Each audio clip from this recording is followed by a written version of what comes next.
Welcome to The Explainer.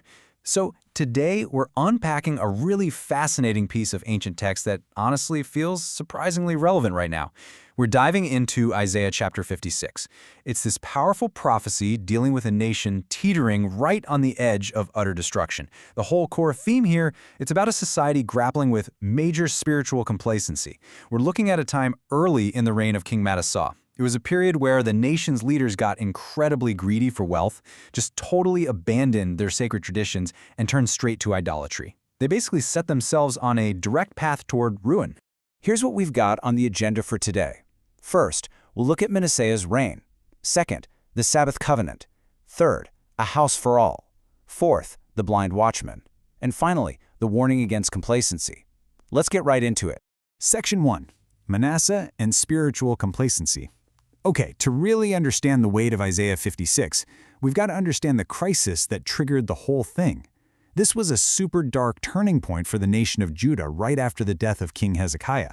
You see, there was this drastic shift in leadership. We moved directly from Hezekiah's era of righteousness straight into Manasseh's early reign, and Manasseh actively turned Judah back to idolatry. He literally abandoned the religion of Israel, completely dropped Sabbath worship, and just let the nation's leaders become totally consumed by greed.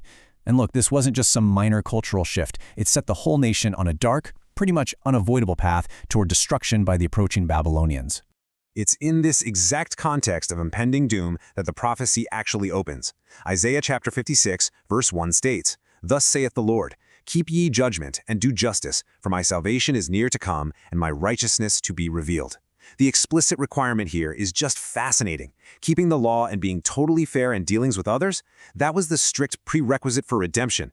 And the source text notes that this promised redemption first came with the fall of Babylon, but it also echoes way into later history. We see it again in the latter days with the fall of the Ottoman Empire, and even during the failure of Arab nations to eradicate the Jews in 1948.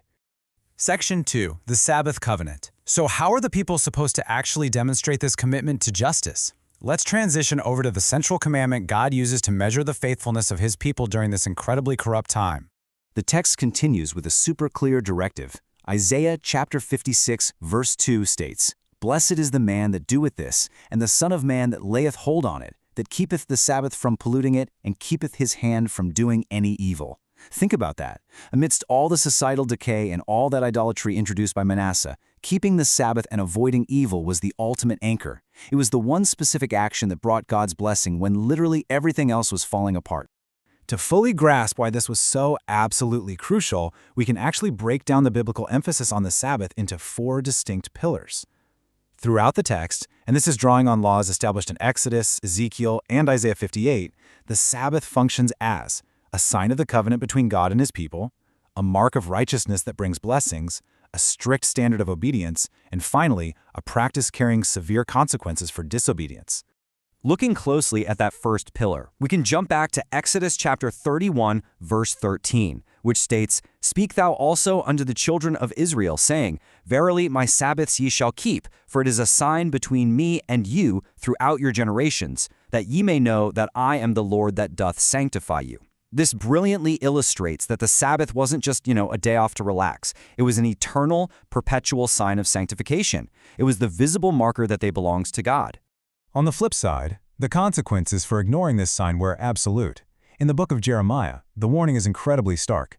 Jeremiah chapter 17, verse 27 states, "But if you will not hearken unto me to hallow the Sabbath day, and not to bear a burden, even entering in at the gates of Jerusalem on the Sabbath day, then will I kindle a fire in the gates thereof, and it shall devour the palaces of Jerusalem, and it shall not be quenched." Wow. Polluting the Sabbath actively invited judgment and ultimately total destruction.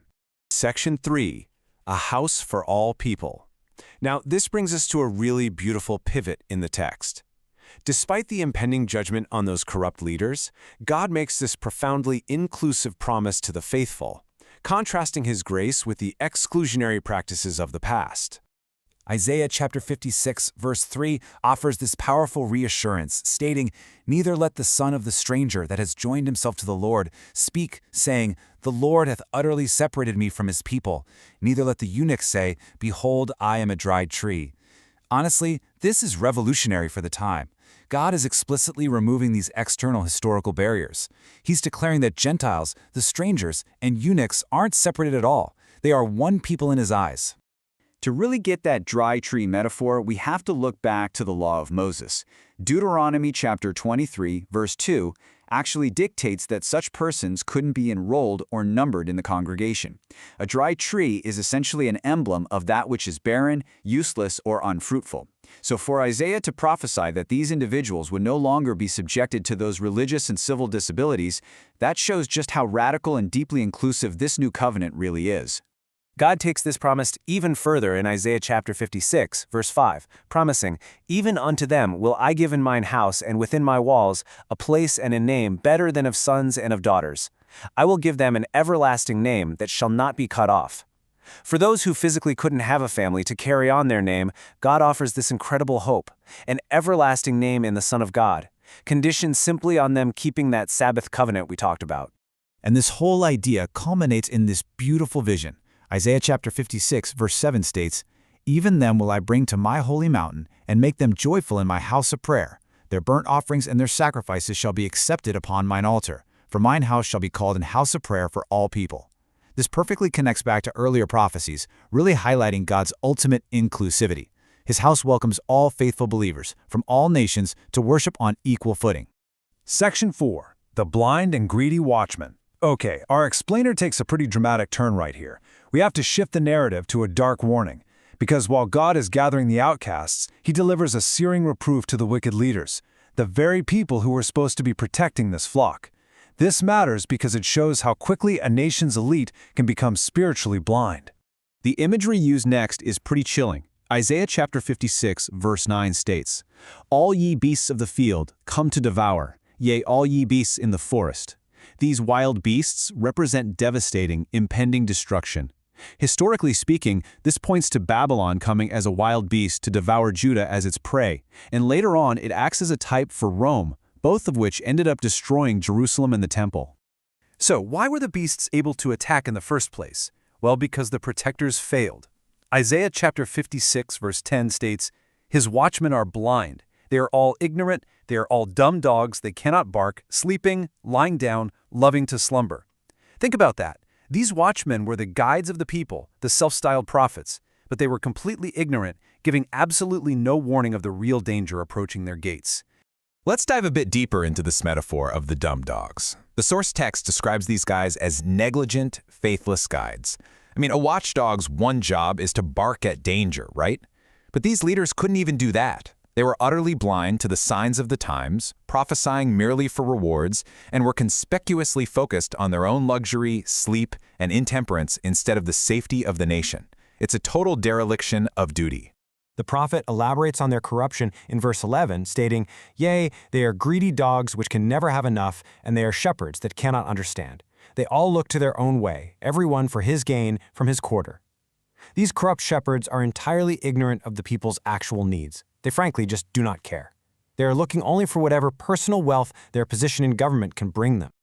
And this brilliantly illustrates a really stark contrast. On one side, you've got the faithful outcasts, the Gentiles and eunuchs, who humbly keep the Sabbath and are rewarded with an everlasting name. On the flip side, you have the corrupt insiders, the established leaders and watchmen, who are blind, greedy, seeking only personal gain, and heading straight for impending doom. Section 5. The warning against complacency. This brings our explainer to its climax. We really need to address the arrogant mindset that fueled these corrupt leaders, and look at the clear warning against spiritual complacency that echoes right into our modern era. Their deeply flawed assumption is perfectly exposed here. Isaiah chapter 56, verse 12 states, "Come ye, say they, I will fetch wine, and we will fill ourselves with strong drink, and tomorrow shall be as this day, and much more abundant." They firmly, disastrously believed that their sinful, wealthy, and luxurious lifestyle would just continue indefinitely without any consequences whatsoever. No reality check at all. And you know, this exact mindset is warned against in later texts as well. For example, 2 Nephi chapter 28, verse 8, warns of those who say, "Eat, drink, and be merry. Nevertheless, fear God. He will justify in committing a little sin, for tomorrow we die." The source notes directly link Isaiah's historical warning to these vain, foolish, and deceptive doctrines today. It's the exact same trap of complacency, puffing up one's heart, hiding actions in the dark, and believing that a little sin brings no harm. So, what does this all mean for us? What should you take away from all this? The history of Manasseh's reign and Isaiah's words leave us with a really powerful reflection on our own spiritual awareness. Are we slumbering like the blind watchman, or are we actively keeping the covenant? This concludes our overview.